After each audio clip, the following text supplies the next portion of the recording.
Hey guys, so Jazzy here. I'm at the gym as per usual, and I'm about halfway through my routine. I didn't film the whole thing because I literally just made a video about my stretching routine, so I'm currently just doing my normal arm routine. I'm not doing anything like out of the ordinary today because I'm a little bit sore still from my 8K that I pushed on Saturday, which it's crazy, like I'm still sore. It's insane. I guess I don't use those muscles that often. So I'm just doing some basic like reverse bicep curls. I call them bends and snaps because that's what it reminds me of. It's like you get the bar and then you go, and it's like a snap. I don't know. Bend, snap. Okay. Anyways. So I'm doing those, and then I came up with a new one where it's kind of like a, almost like a clean to overhead or ground to overhead. So I don't know if you can see it because I need to adjust my camera, but I basically grabbed the bar here and I had to bend. So bend. And then straight up overhead. And I've been doing those. They are actually kind of nice. Let me see if I can do it on this one. This side might be a little. Our gym needs new equipment. It's crazy. If this was my gym, everything would be oiled and cleaned and taken very well care of, but we all know that I'm a little bit type 1 personality or type A personality when it comes to that kind of stuff. Okay. Oh goodness. 10 pounds. Are you kidding me? Not my weight. So we're doing. Basically, I was grabbing a bar and I did a reverse grip, and I was curling in a reverse grip. And when I do the curls in the reverse grip, it feels like I can feel it like right here. So my bicep, the top of my bicep, and my front delt is where I feel it the most. And so what I did is I started with these reverse curls like this, and I'm trying to keep a good neutral spine while keeping my abs nice and tight, you know, all 2 abs that I have, and basically just do the reverse curl. And I did 3 sets of 10 of those, and now I'm working on going into a row, pulling it back, bringing it to my chest and up. So we go to the row, chest, up. That is my adapted cable version of a ground to overhead. I actually don't know what they're called. I just do the exercises. I don't really know what they're called. I mean, I do, but I don't really pay much attention to that. And then of course I was just doing regular bicep curls, but this is much too low weight for me.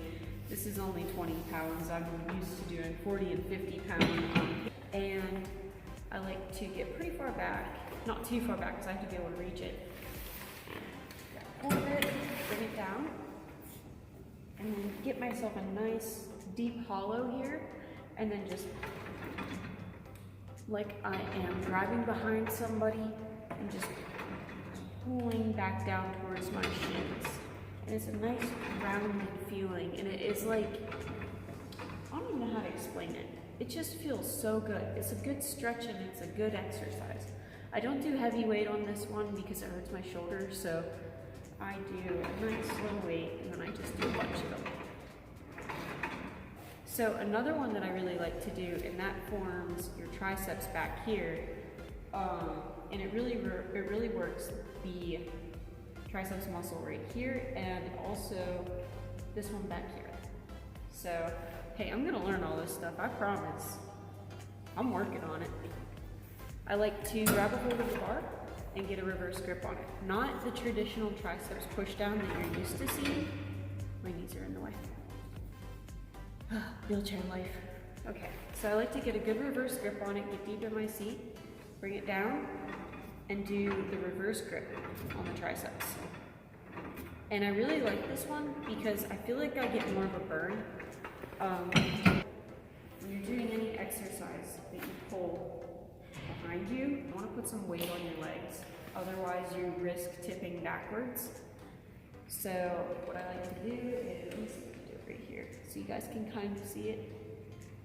I like to get decently far away. Bring it in front of me so that I have control of it. And then go ahead and put that back. Now you don't want to do too heavy of a weight, because as soon as you go to like put it back, A, you're probably not going to be able to pull it towards you, and B, you'll flip, even with weight on your legs. I can't even tell you the amount of times that I've had what I thought was enough weight on my legs, and I would reach back to grab something, I could just feel myself going, and I'm like, oh no! Yeah, I think my biggest fear is if I have a weight in my hands, because I have a tendency, I lift light but for a long time, so I do low weight high reps, which equals muscular endurance. I'm still built, but I just do it a little differently than most people because I try not to tire out my arms too badly. So back to what I was saying. I am really scared of like having weight and tipping backwards with it and then it coming down on top of me. So that's why I put the weight on my legs. But I'm gonna do a segment here about how to ditch the weight, because I feel like if you're lifting free weights as a paraplegic who uses a wheelchair, you should probably know how to bail out so that you don't end up dropping those weights on your face or your chest or tipping backwards and they come down and hit you on the face. So what I'll do is I'll practice with a medicine ball so that you guys can kind of have a general idea of what you would do with the weight if you have it like in your hands or above your head or anything like that. Essentially what you're gonna do is you'll have the weight, and say you feel yourself going back. I don't want to tip too far back or I will flip over. As soon as you start to feel yourself, do yourself a favor and launch that weight forward and just throw it. Just throw it. Because literally there is nothing in that gym more valuable than your face and your life. So if you think you're gonna drop it or you're gonna fall and it's gonna fall on top of you, just ditch it. Nobody's gonna blame you. If you break a mirror, you break a mirror. So just do yourself a favor, and as soon as you feel yourself going, just push that weight away from you. Because if it lands on your face, that's gonna be a hell of a lot worse than if it lands on your legs. So that is definitely something that you need to practice, regardless of the amount of weight or what you're doing. You definitely need to practice it. Even if you don't use free weights a lot, it's a good skill to have and it's a good skill to know. I'm back and I have this giant stack of weight. It's very heavy. So we're gonna get rid of these dumbbells first and just toss them down there. I'm a meathead, I'll toss things. I also have here a 25-pound plate and two 10-pound plates. So what I'm gonna do with the 25 is the 25 is gonna stay on my lap, and the 10s will go on my handles if I need them. So I usually just set aside the 10 plates, just in case. I couldn't do that twice if I tried. Check this out, man. Look at that. I tossed those and they landed perfectly on top of one another. What the heck?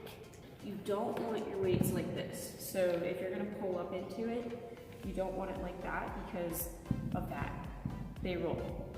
So what I've decided is I put them at an angle like this.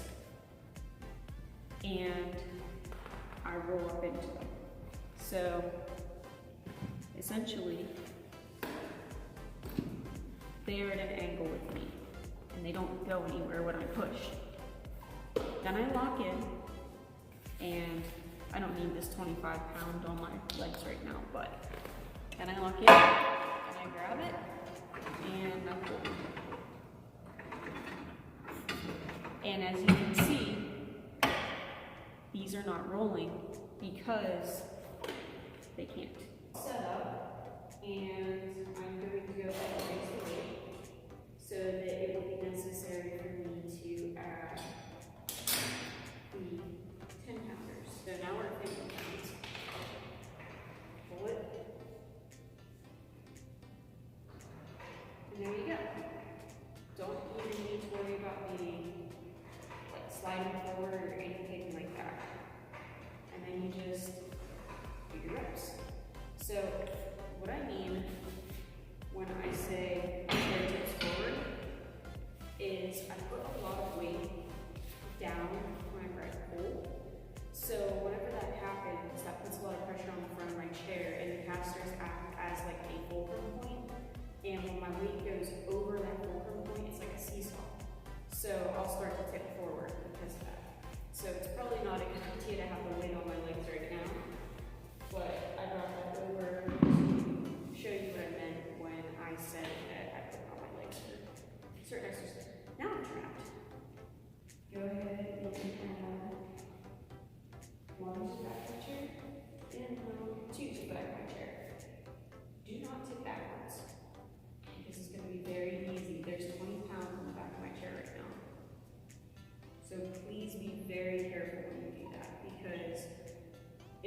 you're gonna put the weight on the back of your chair, have counterweight on the front because you don't want to tip backwards.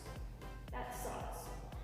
So we have our 25-pound weight here, and we're just gonna put on our legs so that I don't flip over. I am at my maximum amount that I can go forward. So all of my weight is now currently over the fulcrum point, and as you can see, there's no lift in the back of my chair. If anything, I'm actually sliding out of my chair. So those 10-pound plates on the handles, they really help and will keep you from tipping forward. It won't keep you from tipping backwards, so that's why you need the plate on your legs. And then you just go ahead and wrap out. And when you're done, be very careful.